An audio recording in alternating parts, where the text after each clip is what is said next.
Тэгэхээр 2 дугаар улирлын амралт бол 12 сарын 29-ээс 1 сарын 22-ны хооронд амрах хэрэгтэй байсан.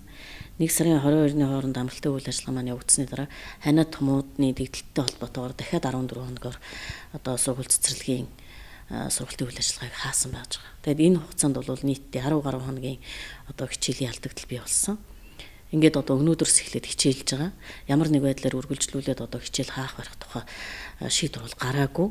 Одоогийн байдлаар бол хичээл сургууль цэцэрлэг маань эхэлсэн үйл ажиллагаа маань явж байна. Дараагийн одоо 3 дугаар улирлын амралт бол 3 сарын 22-ноос эхэлж амарна. Тэгэхээр 3 дугаар сараас 3 дугаар улирлын амралт дахиад 21 хоногийн амралт байгаа.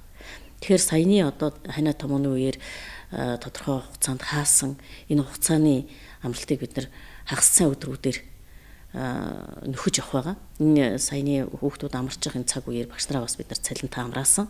Ийм учраас сүүлийн одоо 4-7 хоногийн хагас өдрүүдэд 10 хоногийнхаа хичээлийг нөхнө гэж ингэж төлөвлөж байгаа. Энэ жил 12 дугаар ангийн хүүхдүүд монгол хэлний шалгалтыг бүгдээрээ өгнө. Өгөхдөө бол зайлшгүй одоо эсдийн ерөнхий шалгалтанд орохын тулд монгол хэлний шалгалтын дээр 400 оноо авсан энэ босго оноогоо давж иж эсдийн ерөнхий шалгалтанд орох ёстой болсон байгаа.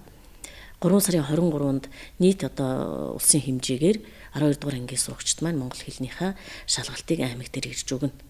Энийний дараагаар хэрвээ 400 оноогоо хүүхдүүд маань босгоо даваагүй унсан тохиолдолд унсан хүүхдүүд маань 4 сарын 20 дээр дахиж ирж 2 дахь шалгалтаа өгнө. Энэ 2 дахь шалгалтын дээрээ хүүхэд одоо амжилтгүй дүн үзүүлсэн тохиолдолд эсдийн ерөнхий шалгалтанд орохгүй гэсэн ойлголт энэ жилээс бий болж байгаа.